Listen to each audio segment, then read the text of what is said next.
আসসালামু আলাইকুম দর্শক, আমি নাফিস আগ্রহ নার্সারির শতাধিক ইসলাম কামাল হোসেন বলছিলাম। দর্শক, আজকে আপনাদের একটা ভিডিও দেবো, সুন্দর একটা ভিডিও। সেটা হলো আমার এই প্রজেক্টের একটা লাউয়ের ভিডিও, বিশেষ করে হাইব্রিড লাউ। আর মানে আপনার এই যে লালতির কোম্পানি যেটাকে বলে ডায়না কোম্পানি, ডায়না জাতের ভ্যারাইটির নাম লালতির কোম্পানি। তো আসলে অনেকেই বলে যে লাউ কীরকম হয়, কেমনি কি লাউ ভালো ফলন হয় না। তো আপনারা যারা এই ব্যাপারে শঙ্কিত, তো ভিডিওটা আপনাদের জন্য।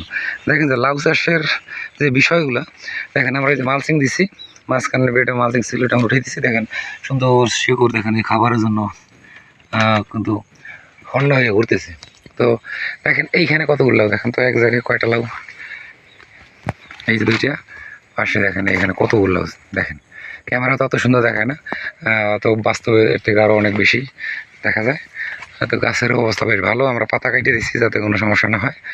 দেখেন এইখানে যে আমরা প্রায় আজকে 60 দিনের উপরে হয়ে গেছে, 60-62 দিনের গাছের বয়স। এই দেখেন এখানে যে লাউগুলো আমরা হারভেস্ট করতে পারবো। এক জায়গায় দেখেন চারটা লাউ, পাশাপাশি দুইটা, এই একটা। তো মনে হয় যে সাজাই রাখছে। আসলে এদিকে দেখেন, যেদিকে তাকাইবেন আপনার লাউ ছাড়া আর কিছুই দেখা যাবে না, শুধু লাউ আর লাউ।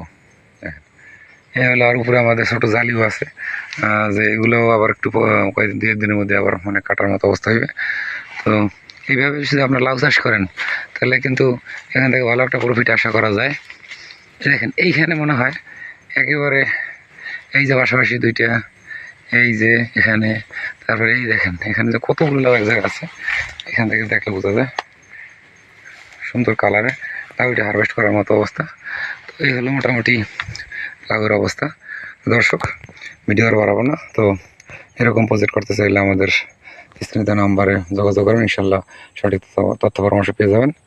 আল্লাহ সবাইকে ভালো রাখুক, সুস্থ রাখুক, সেই প্রত্যাশা। আসসালামু আলাইকুম রহমতুল্লাহি ওয়া বারাকাতুহু।